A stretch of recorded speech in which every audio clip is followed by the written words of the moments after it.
Ці можна казаць, што творцы, пісьменнікі, мастакі, стваральнікі кіно прыдумляюць той свет, у якім мы жывем, у тым ліку новыя сацыяльныя нормы і новыя тэхналогіі. Пра гэта мы пагутарым сёння ў падкасце «Куды коціцца свет». З вами Алексей Знаткевич. Куды коціцца свет?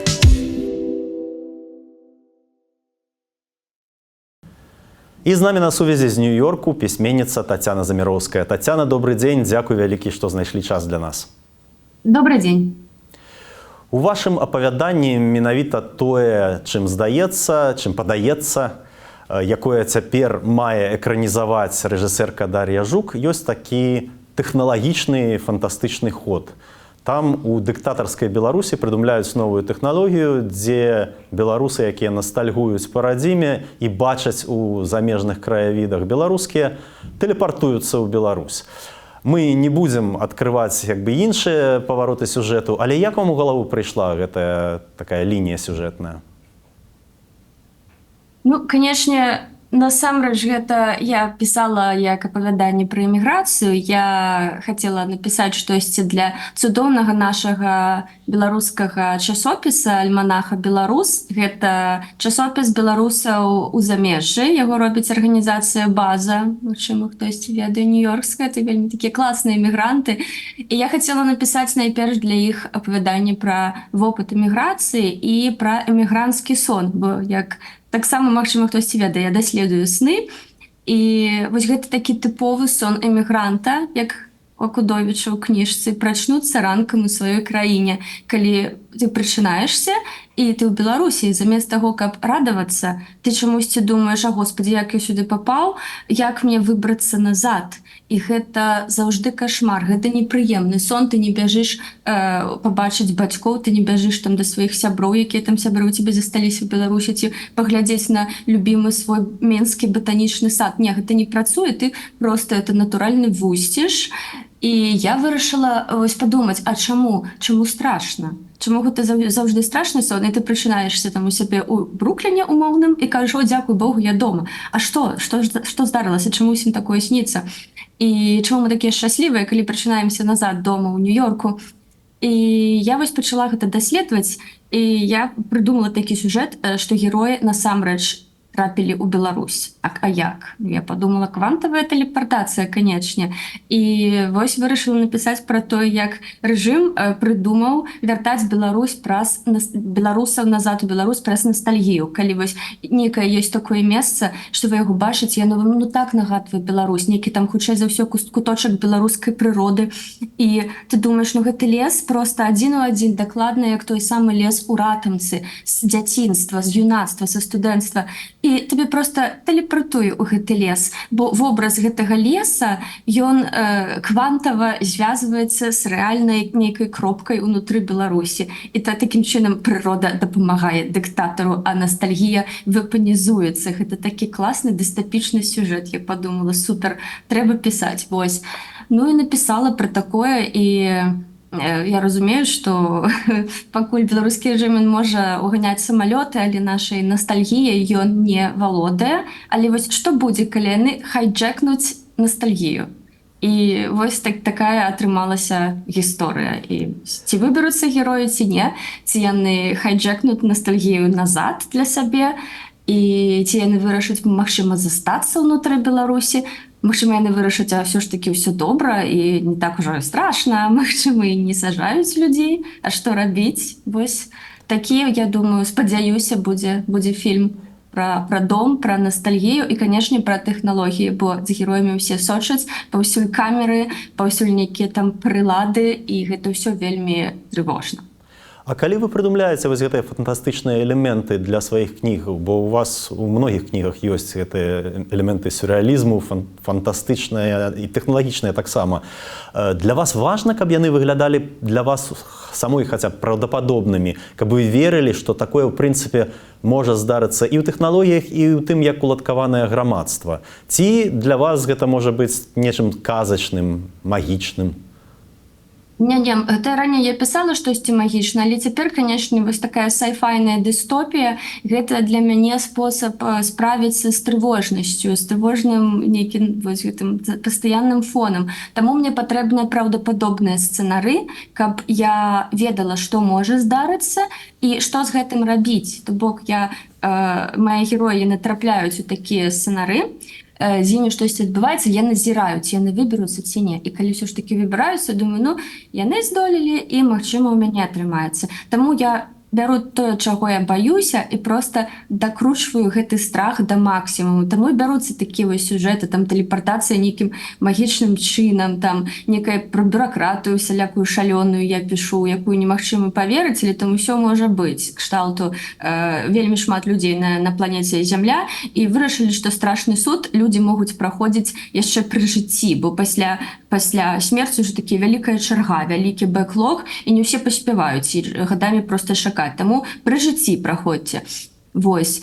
І мне і падабаюцца такія кніжкі, дзе гэта ўсё распісанае, вось гэта, як кажуць, правілы свету, які ты ствараеш, дзе вельмі добра ўсё распісана, як там у Теда Чіянга у «Прыбыцці» «Arrival», дзе цэлы фантастычны такі сюжэт будуецца вакруг лінгвістычнай гіпотэзы Сапера-Ворфа пра тое, што мова, яна абумоўлівае вашае мысленне. Ці гэтая тэорыя ўсё ж такі працуе, ці не, так гэтуль розныя кропкі, пункты гледжання, але вось сама вот гэтая выснова, што калі ты вывучыш гэтую чужынскую alien мову, ты сам імі станешся. І калі гэтая мова інакш працуе з часам, ты таксама можаш падарожнічаць праз час. Гэта класна, а тэорыя сапраўдная. І яна гэта проста вымагае чытача пайсці і пачытаць пра гэта. І калі раман свой пісала пра дыгітальную бессмяротнасць і пра боты людзей, якія памерлі, ці можа існаваць свядомасць у копіі чалавека, і дакладная копія чалавека мае свядомасць ці не. Гэта ўсё такія сур'ёзныя пытанні, што фантастыкай і уяўленнем, ну, ты нічога не зробіш, трэба рабіць нейкі рэсёрч, вывучаць. І я чытала ўсё, што проста магла па тэорыях чалавечай свядомасці, пра штучны інтэлект, пра парадокс капіявання, вось што наша чалавечая асоба як блокчейн, што калі робіцца дакладная ваша копія, ці ёсць у яе свядомасць ці не, а калі ёсць, а хто з вас сапраўдны? Ці тая ж квантавая тэлепартацыя, вы ж ведаеце, што калі яна нават і адбываецца, хутчэй за ўсё, ты першапачатковы проста сціраешся з той кропкі, дзе ты знаходзішся, а потым з гэтых атамаў цябе збіраюць у іншай прасторы. Ну, але гэта ўжо не ты, але ты паміраеш, ты знікаеш. Але ты, хто знікае, хто потым у нейкай іншай кропцы з'яўляецца, ён думае, што ён ты ад самага пачатку. І хто тут сапраўдны. І вось я пра ўсё гэта шмат чытала, каб пра ўсё гэта напісаць, пра там філасофскага зомбі, пра парадокс квантавай тэлепартацыі. Мне здаецца, такіх штук павінна быць больш у сучаснай літаратуры, то толькі кот Шрёдынгера ператварыўся ў мем, а іншыя гэтыя філасофскія квантавыя эксперыменты нешта недараскручанае, так што вось раскручваем. Ёсць такая думка, што змены ў грамадстве і ў тэхналогіях прыдумляюць зусім не палітыкі і інжынеры, а першапачаткова іх прыдумляюць якраз такія людзі, як пісьменнікі, бо яны, маўляў, пашыраюць межы ўяўлення. І толькі потым ужо тэхналагічныя людзі, альбо якія працуюць з грамадствам, як палітыкі, альбо якія працуюць з навукай, яны ператвараюць іх у жыццё. Але каб штосьці з'явілася, гэта трэба спачатку прыдумаць як магчымае. Вы згодныя з такой думкай?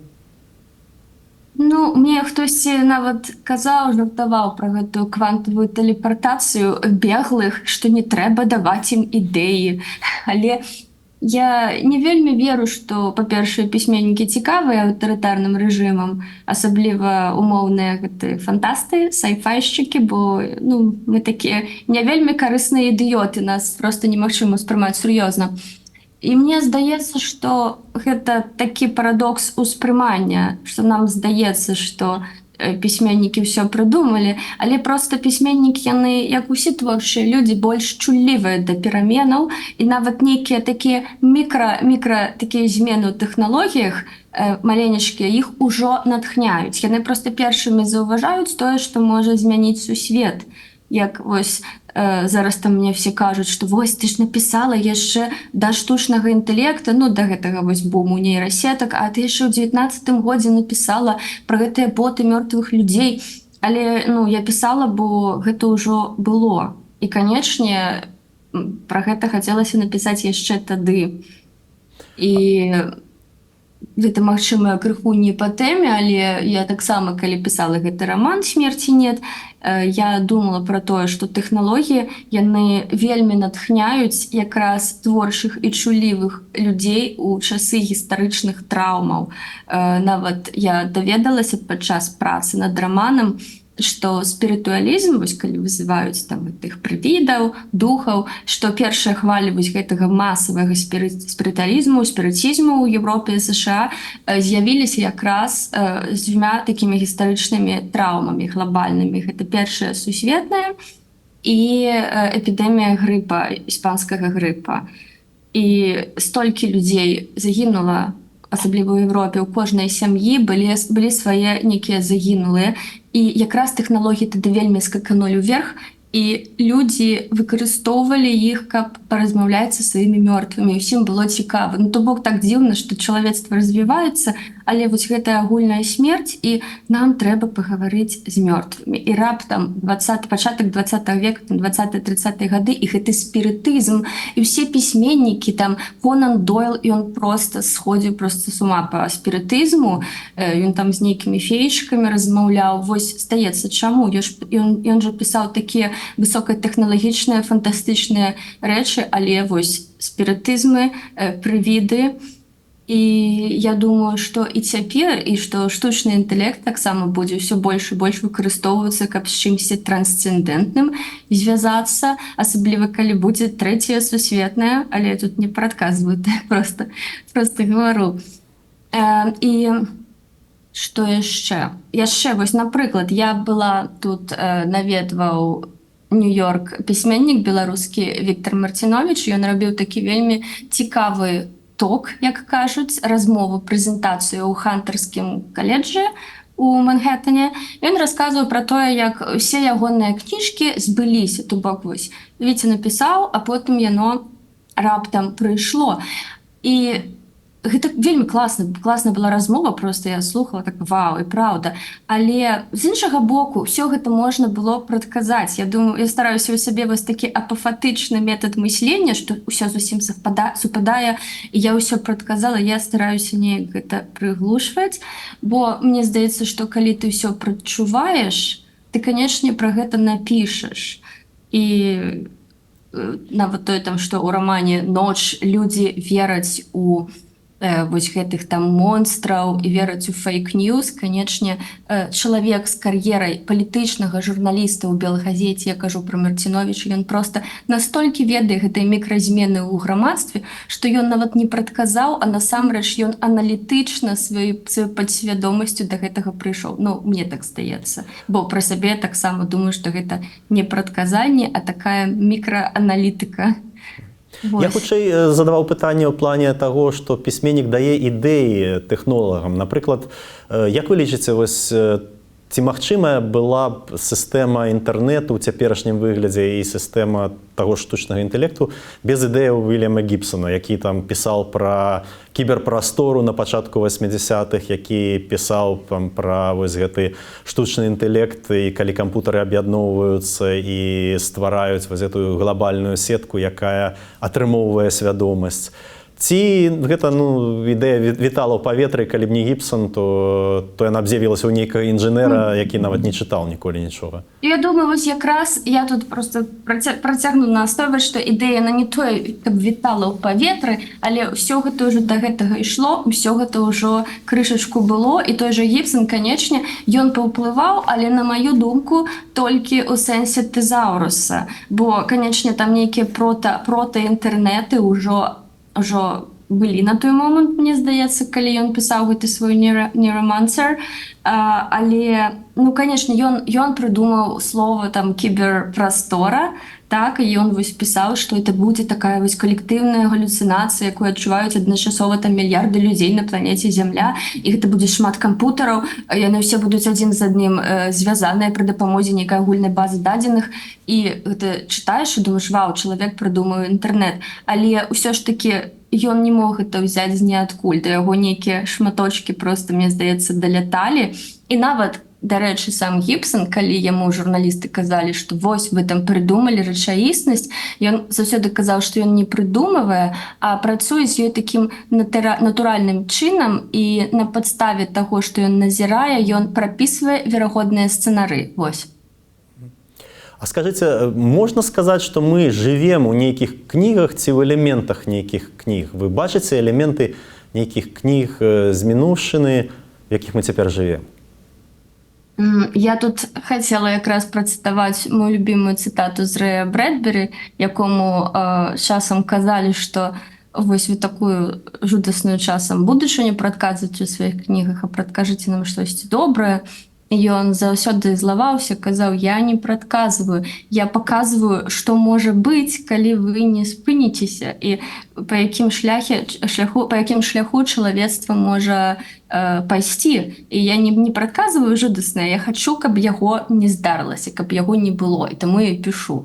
Але мне здаецца, ва ўсіх пісьменнікаў, якія працуюць з дыстопіямі, так адбываецца. І, канечне, я паўтаруся, што хутчэй за ўсё не толькі ў мяне дыстопіі бяруцца ад такой суперворчай трывожнасці, калі вы бачыце, куды коціцца мір, але не ведаеце, што з гэтым рабіць, і напішу-ка я антыутопію. І вось у якіх кнігах мы жывем, вы, пэўна, памятаеце у Расіі. Расія добры такі прыклад для ўсяго. Раней пастаянна ўсе жартавалі, што «О, мы жывем у кніжках Пелевіна». Потым усе жартавалі, мы жывем у кніжках цяпер ужо Сарокіна. А цяпер, мне здаецца, ніхто нават не жартуе, бо это ўжо не смешна, бо Расія і праўда там жыве. Это быў мем, а ўсё сталася праўдай. Але яны нічога не прадказвалі, і сам Сарокін, ён проста бачыў, што адбываецца, і пісаў гэтыя верагодныя сцэнары, гіперрэалістычныя і адначасова гіперфантастычныя. І можна сказаць, што ў Расіі кніжкі таго ж Масодава, з іх там захапленнем гераічнай смерцю, піянеркі, вось гэтая руская ідэя, вось такое захапленне, містычнае захапленне смерцю, яны ж таксама штосьці прадказалі. Ну, пэўна, гэта значыць, што гэта добрая літаратура. Прадказалі ці сфармавалі, ці падказалі, можа быць, і навучылі людзей в нейкім сэнсе? Я думаю, што тыя, хто прыдумляюць гэтыя дыктатарскія тэхналогіі, яны наўрад ці натхняюцца мастацкай літаратурай, фікшанам. Канечне, літаратура, якую пісаў Дугін, філасофская, якая можа ўплываць на свядомасць, яна натхняла. А так, ну, мне здаецца, не. Яшчэ цікавы момант. Все ж кажуць, што мы жывем там Оруэлл 1984. І кожны раз, калі нейкая такая вось вылезаюць нейкія там навіны пра таталітарызм, аўтарытарнасць, пра тое, як рэжым умешваецца ў прыватнае жыццё людзей, все адразу згадваюць Оруэлла. Гэта таксама такая кніжка мем. Ну, бо гэта самая вядомая дыстапічная навела ў свеце пра карупцыю, пра дзяржаўны кантроль чалавечага прыватнага жыцця. Але насамрэч мы ўсё ж такі жывем у іншай дыстопіі. Мы жывем у Brave New World Олдаса Хакслі, правільна? Гэта дзіўны новы свет. Бо там якраз тэхналогіі, штучны інтэлект, і ён думае замест людзей. Ну, можна паспрачацца. Нехта жыве ў Гакслі, нехта жыве ў Орвеле. Элементы па розных краінах па-рознаму размеркаваныя. Всё ж такі ў Гакслі, так бы мовіць, вось гэтая таталітарная будучыня, яна не зусім такая, як цяпер. Там все пабудаванае на, так бы мовіць, уласных. А вы скажыце, добра, цяпер, але вы чыталі нешта апошнім часам, што, на вашу думку, дзе людзі ўжо адчуваюць вось гэтыя парасткі новага, і тыя кніжкі, у элементах якіх мы будзем жыць праз некалькі гадоў цягам наступнага дзесяцігоддзя? З новага, дарэчы, вось было цікава мне прачытаць Three Body Problem, праблема задачка трох целаў Лю Цісіна. І я вельмі задумалася пра тое, чаму гэты такі вялізны, не вельмі нават такі прыемны да чытача трохтомнік, чаму ён так стрэльнуў раптам у свеце. Таму што яно ўсё якраз яно не пра aliens, не пра гэтых іншапланецянаў, гэта не касмічная фантастыка, бо ўся касмічная фантастыка, як мы бачым, яна не спраўдзілася. Не спраўдзіліся гэты ўсе там звездалёты, гэта новыя планеты, усе сцэнары пісьменніцкія спраўдзіліся, якія пра ўплыў на чалавечую свядомасць, бо мы добра ведаем пра людзей. Пра іншапланетнікаў мы нічога не ведаем. Усё, што пра людзей, мы ведаем нармальна. І вось там якраз пра прапаганду і тэхналогіі Three Body Problem, пра тое, як вось гэты свет людзей з іншых там планетаў, з іншых галактыкаў, як гэта вось нешта нечалавечае уплывае на людзей якраз праз прыгожую звыштэхналагічную прапаганду, і людзі самі гэтыя вераць, яны гатовыя скарміць сабе цалкам гэтаму нечалавечаму розуму і гатовыя проста пайсці яму служыць. І там вельмі крута паказваецца, чаму мы, людзі, верым у шалёныя звыш ідэі. І я думала, чаму вось так папулярна гэта кніжка, і узвыш такой сверхтоталітарнай краіне, як Кітай, гэта і магло з'явіцца. Гэта нават не дзіўна, што вось кітайцы гэта напісалі, амерыканцы гэта чытаюць і такі вау, як жудасна, бо ім цікава, бо таталітарызм, канечне, іх вельмі пужае і вабіць. Але я думаю, што менавіта ў Кітаі гэтая кніжка магла з'явіцца. І вось я думаю, што вось такога плана кнігі спраўдзіцца. І яшчэ я хачу прывесці вельмі класны прыклад знаёмага майго расійскага пісьменніка. Ну, ён умоўна такі расійскі, ён эміграваў вельмі даўно, ён жыве ў Швецыі, яго завуць Константин Зарубін. У яго нядаўна выйшла кніжка ў выдавецтве «Медуза». «Рускае сэрца б'ецца за ўсіх». Але там змянілі назву, цяпер она проста называецца «Наша». Такое рускае словце «наши». «Наше сэрца б'ецца за ўсіх». Ён пісаў антыутопію у 17-19 годзе. Там такі сюжэт, што Расія развалілася, нарэшце Расія развалілася на гэтыя маленькія там нейкія тэрыторыі, де самадэкаланізавалася, так? І там зараз грамадзянская вайна. І ўсе гэтыя рускія людзі, яны бягуць на захад, у Еўропу. І былыя прапагандісты таксама бягуць. І там паўсюль рускія ў Еўропе, гэта беглыя рускія, але іх там не вельмі чакаюць. І вось такі сюжэт. І калі яно напісалася там, у 19 годзе, яно было такой прикольнай антыутопіяй, папярэджваннем. Яе амаль надрукавалі ў выдавецтве СТ ў Маскве, і раптам 2022 год, і гэта ўжо не антыутопія, гэта не фантастыка, гэта ўсё ператвараецца ў праўду, і кніга не выходзіць, бо фантастыка проста ператвараецца ў рэчаіснасць. І вось чалавек літаральна напісаў кнігу, якая збылася. І вось менавіта па гэтай прычыне яна выходзіць у выдавецтве «Медуза» ў Латвіі. І вось мне здаецца, што гэта проста ідэальны прыклад таго, як вось такі чуллівы пісьменнік, які ўспрымае ўсё на такіх вось мікратэктанічных нейкіх вось на ўзроўні такіх вібрацый, што адбываецца з грамадствам, ён можа неяк адчуць будучыню і пісаць фантастыку, а насамрэч гэта проста рэалізм праз 3 гады. Калі казаць пра вашыя кнігі, якія элементы з таго, што вы напісалі, вы найбольш хацелі б пабачыць у рэчаіснасці, а якія найбольш баіцеся пабачыць у рэчаіснасці? Так, што б я не хацела пабачыць, гэта вось элементы эка-хоррара, пра якія таксама часам пішу. Мяне вельмі цікавіць прырода, тое, што людзі робяць з прыродай. І, дарэчы, я думаю, што на жаль, тыя фантастычныя сучасныя кніжкі, якія могуць збыцца, гэта якраз эка-хоррары, як, напрыклад, вось ёсць такая вельмі крутая трылогія Джефа Вандермеера «Анігіляцыя», фільм Алекса Гарланда «Анігіляцыя», ён насамрэч пра вось нейкую зону, такую стругацкую зону, дзе прырода проста звар'яцела і паводзіцца вельмі дзіўна і забівае людзей. Вось гэта ўсё, мне здаецца, можа збыцца.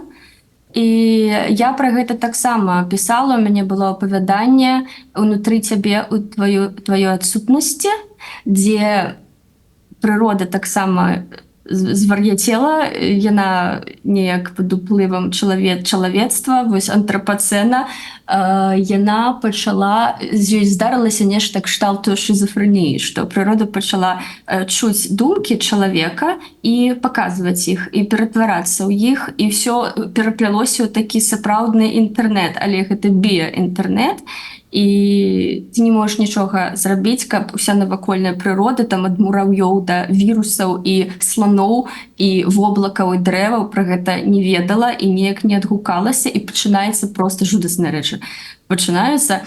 І вось я думаю, што тое, што мы робім з прыродай, яно можа, самыя жудасныя хорары могуць збыцца. І гэтага мне не хацелася б, але таму я пра гэта шмат пішу. Ці ў мяне там новае апавяданне з будучай кнігі, якая яшчэ не ведаю, калі выйдзе, пра тое, што осы навучыліся, вось осы, якія жуюць бумагу, яны навучыліся жраць кнігі, і яны не могуць есці нічога, акрамя кніг. І гэтых осаў вельмі шмат. І перад чалавецтвам такое пытанне ўстае, як захаваць бібліятэкі, як захаваць кнігі, бо гэтыя оскі, яны залятаюць паўсюль. І такая дзіўная, здавалася б, пагроза для чалавецтва, што осы могуць з'есці ўсе існуючыя ў свеце кнігі. Але чаму не? Пасля каранавірусу можам верыць усё. Вось, гэтага я вельмі баюсь, і такое я не хачу. Яшчэ, чаго я таксама баюся са сваіх сцэнароў, я заўжды пішу пра тое, чаго я баюся. Гэта пра тое, як дзяржавы кантралююць наше цела ў прасторы і часе. Вось якраз пра біякантроль, біяуладу і пра тое, што нават такі рэчы, як здароўе, гэта нам не належыць. Асабліва тыя, хто жывуць на захадзе, у ЗША, яны гэта добра ведаюць. У мяне было вельмі таксама жудаснае дыстапічнае апавяданне «Залатыя вокны» у доме насупраць са складанкі «Земля случайных чисел», па-руску выйшла ў выдавецтве Шубінай, у 2019-м. Там пра тое, як старыя, вельмі багатыя людзі, мільянеры, могуць перасаляцца душой у маладыя целы маладых людзей, якія паміраюць ад раку і не могуць сабе дазволіць лячэнне. Это такая жудасная штука, вельмі амерыканскі кашмар, пра які все добра ведаюць, не буду расказваць. І вось такі сюжэт, там сям'я, адзінае дзіця, дзяўчынка, 16 год, у яе рак лёгкіх, бо азбест, будучыня, экалогія так сабе, і ў сям'і няма страхоўкі, няма грошаў, яна дакладна памрэ. І вось ёсць такі багаты старык, які кажа, я магу, у мяне ёсць грошы, есть там мільярд, каб яе вылечыць, але за гэта моя душа вось старая ў яе пераселіцца. Але ўспаміны будуць яе. І для бацькоў гэта будзе іх жа дачка. Будуць яе ўспаміны, гэта будзе выглядаць, як яна, проста душа будзе іншая, гэтага старога.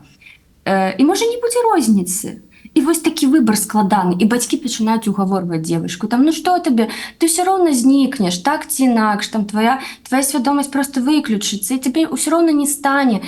Ну, якая розніца? А ў нас хоць застанецца дзіця, ну давай ты падпішаш гэтую бумажку, давай ты проста пагодзішся на гэта. І вось такога я жудасна баюся, бо я адчуваю усім сэрцам, што яно магчымае. І вось пра гэта я пішу. А з добрага, што хацела б я пабачыць, а я якраз вось пабачыла тое, што я пісала, што чалавека пры жыцці можна неяк ацыфраваць і зрабіць бот ці ягоную віртуальны аватар на ягонай аснове, і каб з ім можна было паразмаўляць пасля смерці чалавека, каб суцешыцца, каб пра нешта дагаварыць, каб гэта была проста як тэрапія. Яно ўсё ўжо ёсць, і гэтага ўсё больш, і назіраць за гэтым суцяшальна. Раней была пашыраная аптымістычная думка, што ліберальныя дэмакраты, яны больш прыдатныя для стварэння новых тэхналогіяў, і гэтыя тэхналогіі так ці інакш будуць лепшымі, будуць рабіць гэты свет лепшым. А дыктатуры, аўтарытарныя сістэмы, яны не вельмі прыдатныя.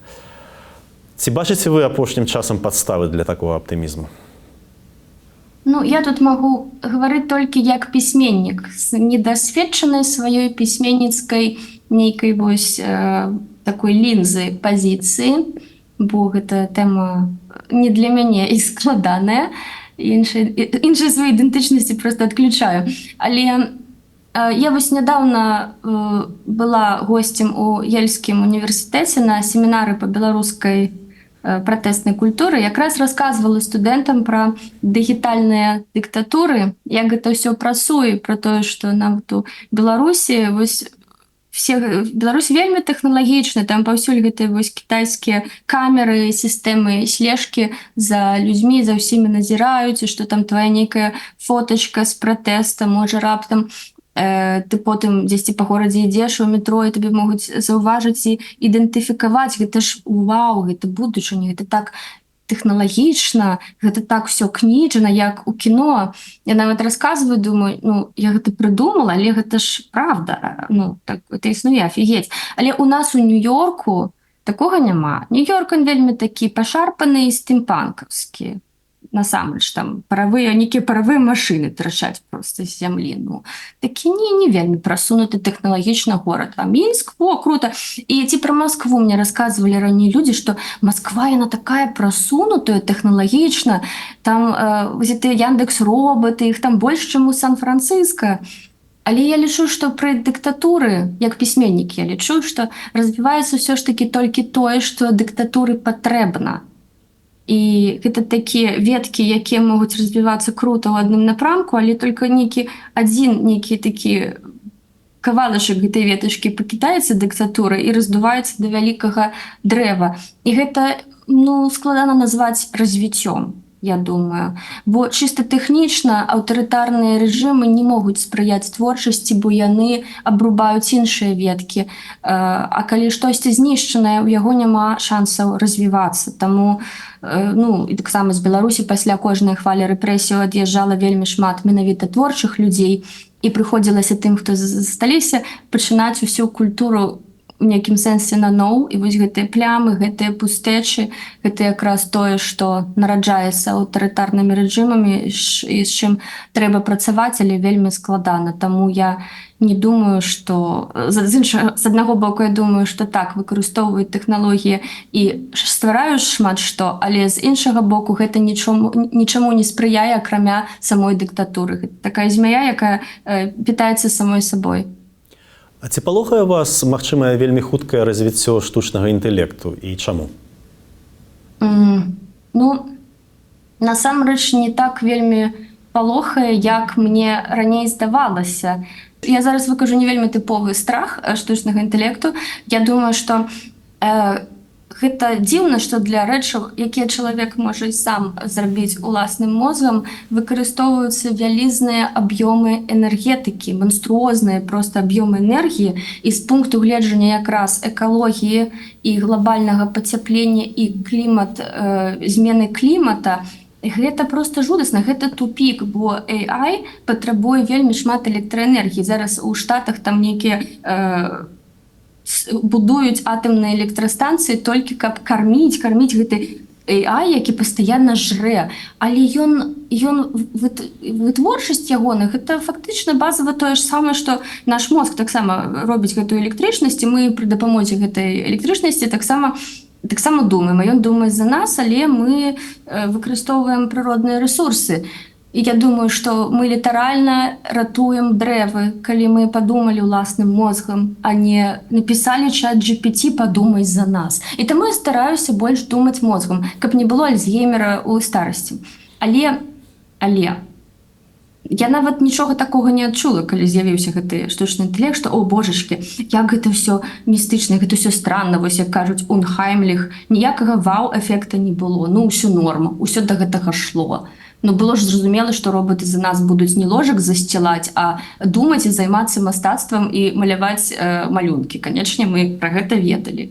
Тое ж самае у мяне было, дарэчы, з таксі без кіроўцы, гэтыя самапілоцішчыяся, як гэта сказаць, self-driving cars. Машыны без кіроўцы. Я сажусь у такую машыну ў Сан-Францыска, я думаю, ну зараз будзе вау, а яно натуральнае, гэта норма. Наадварот, чалавек, які кіруе транспартам, гэта небяспечна. А калі машына кіруе, думаю, ну так і павінна быць, все норм. Таму не страшна. AI сам па сабе не страшны, але страшна, што дзеля яго выкарыстоўваецца столькі энергіі, я не думаю, што гэта рацыянальна. А ці ёсць у вас такі страх, што з дапамогай сучасных алгарытмаў чалавека можна разумець лепш, чым чалавек разумее сябе сам? І адпаведна, калі разумець лепш, чым чалавек разумее сябе сам, ім можна маніпуляваць? Таксама не думаю, не той, каб такі лудзіты, я вельмі люблю тэхналогіі, але ў мяне і такіх страхаў наконт маніпуляцыяў няма. Я думаю, што чалавецтвам проста і раней так добра маніпулявалі, што тэхналогіі яны ні пры чым. Проста чалавек, відаць, эвалюцыйна так устроены, што ёсць пэўныя рэчы, якім ён будзе верыць. Бо мы ўсе проста створаныя з когнітыўных памылак. Бо нам гэта патрэбна эвалюцыйна. Я чытала вельмі крутую кніжку Дональда Хофмана пра тое, што насамрэч нашае чалавечае ўспрыманне заточанае не на тое, каб дашукацца праўды і бачыць праўду і вучыцца бачыць у рэчаіснасці праўду. Не, наше ўспрыманне эвалюцыянавала так, каб мы выжылі. І для нас трэба выжыць, а потым праўда. І менавіта таму чалавек, калі ён хоча верыць чамусьці, што дапаможа яму выжыць эвалюцыйна, і ён не будзе ўспрымаць праўду. Мы вось проста такія жывёлы, якімі лёгка маніпулировать, і все. І потому чалавек сам сабе часто падманвае. І развіццё тэхналогіі не зробяць маніпулятыўнасць больш эфектыўнай. Яе заўсёды будзе столькі, колькі ёсць. Все ж таки вось гэта самападман, ён грунтуецца на тым, што чалавеку важней не казаць праўду і не ведаць праўду, а важней, так бы мовіць, перамагаць у спрэчках. І вось тэорыя ёсць, што чалавеку важна мець хорошы сацыяльны статус. І таксама кантраляваць іншых, каб тыя яго, так бы мовіць, не падманвалі, ствараць саюзы. Гэта так бы адна з тэорыяў. Але розніца ў тым, што раней чалавек кожны схільны верыць у сваё. І цяпер з дапамогай алгарытмаў праз інтэрнэт лёгка вызначыць, чаму паверыце менавіта вы. Вось вас не палохае сітуацыя, калі з тых жа сацыяльных сетках тыя, хто падае вам інфармацыю, ведаюць, да чаго вы схільныя, то бок якая менавіта хлусня. Гэта цяпер не агульная хлусня, калісьці Гёбельс па радыё выступаў і казаў гэта ўсім. А цяпер міні-Гёбельсы прысылаюць кожнаму чалавеку ўжо зробленую на меру хлусню. Не, насамрэч, я думаю, што калі Гёбельсу і Гітлеру людзі верылі і вяліся на гэтыя маніпуляцыі, тое ж самае адбываецца зараз, але проста іншыя медыумы, людзі крыху больш, людзі больш розныя, таму і медыумы розныя. Але гэта якраз змены тэхналагічныя не ўплываюць на змены ў чалавечай свядомасці, а наадварот. Таму, калі я бачу у соцсетачках гэтыя карціначкі згенераваныя AI, і людзі іх бачаць, і яны вераць, і калі я бачу нешта зусім штучнае, зусім ненатуральнае, там тысячы каментаў пра то, о боже, як гэта ўсё сумна, як гэта ўсё... Я разумею, што у гэтых людзей адзін вобраз, адна карцінка у Фейсбуку можа паклікаць кагосьці забіваць, і яны заб'юць. І гэта было, ўжо былі такія выпадкі, але калі мы адгартаем чалавечую гісторыю назад, мы зразумеем, што такое таксама было, проста карцінка была іншая, і зробленая яна была інакш, і, магчыма, гэта была не карцінка. Таму я проста працягваю лічыць, што тэхналогіі не зробяць нас больш успрымальнымі, чым мы ўжо ёсць. І чыста статыстычна адсотак людзей, якія вераць фейкам, ён не змяняецца, ён роўна такі ж. Вось я проста не ведаю, як можна вылічыць, і ці займаюцца нейкія вучоныя гэтымі падлічэннямі, колькі чалавек кожны год вядзецца на фейкі. Але я персанальны пісьменнік лічу, што чалавечая прырода не змяняецца, колькасць людзей, якія вядуцца, не змяняецца, і як ты не развівай тэхналогіі, тыя, хто не вядзецца, ён і не будзе вясціся. І гэтыя адсоткі і суадноснасць гэтых людзей застанецца ўсё той жа. А што будуць войны з-за гэтага, яны раней былі з-за гэтага. Так што я тут без аптымізму, але без песімізму. Тады апошняе пытанне. То бок вас зусім не палохае, што кожны жыве ў сваёй, так бы мовіць, інфармацыйнай бурбалцы, і, магчыма, нават можна сказаць, што кожны будзе жыць все больш і больш у сваім свеце, уласным свеце, бо ў кожнага будзе інфармацыйная рэальнасць асобная. Ці гэта Не, не таксама палохае. нешта, што было заўсёды? Не палохаю. Я на шчасце з таго пакалення, з той генерацыі, якое просто на такі водораздзел паміж нам дыгітальным жыццём і дыгітальным. І я добра ведаю, што і памятаю, што раней людзі былі яшчэ больш нейкі там развопшаныя, і кожны таксама жыў у сваёй бурбалцы. І на мой погляд, такая глобальная сусветная сетка, яна спрыяе уз'яднанню людзей, і ёсць шансы звязацца з тымі, хто мае там нейкія іншыя там пункты гледжання на ўсё, іншыя перспектывы, і сацыяльныя сеткі не раз'ядноўваюць, а ўсё ж такі аб'ядноўваюць. Тут я таксама, магчыма, такі тэхнааптыміст. Я ведаю пра тое, што гэта ўсё таксама там капіталізуецца, і ты бачыш толькі тое, што табе хочуць прадаваць, але у чалавеку ёсць і добрыя штукі, і чалавек часам выкарыстоўвае тое, што ён бачыць навокал для таго, каб яднацца з сабе падобнымі і нават з непадобнымі. І я буду лічыць, што сацыяльныя сеткі зрабілі добрае і працягваюць рабіць добрае. Нават калі створаны яны для дрэннай мэты штосьці нам упіхнуць, штосьці прадаць, а мы вось берем і ўсё роўна робім з гэтага штосьці сваё. Уз'ядноўваемся пры дапамозе таго, што зроблена, каб уцюхаць нам нейкі тавар. Я лічу гэта крута. Дзякуй. Тады завершым на гэтай аптымістычнай ноце. Я нагадаю, з намі на сувязі пісьменніца Тацяна Заміроўская. Дзякуй, вельмі прыемна было пагаварыць. Гэта быў падкаст «Куды коціцца свет». Калі для вас гэта бяспечна, калі ласка, паставце лайк пад гэтым відэа, падзяліцеся ім і падзяліцеся аўдыо, калі вы слухаеце нас на адной з падкаставых платформаў. Гэтак іх пабачаць і пачуюць больш людзей. З вами быў Аляксей Знаткевіч. Заставайцеся з свабодай. Куды коціцца свет?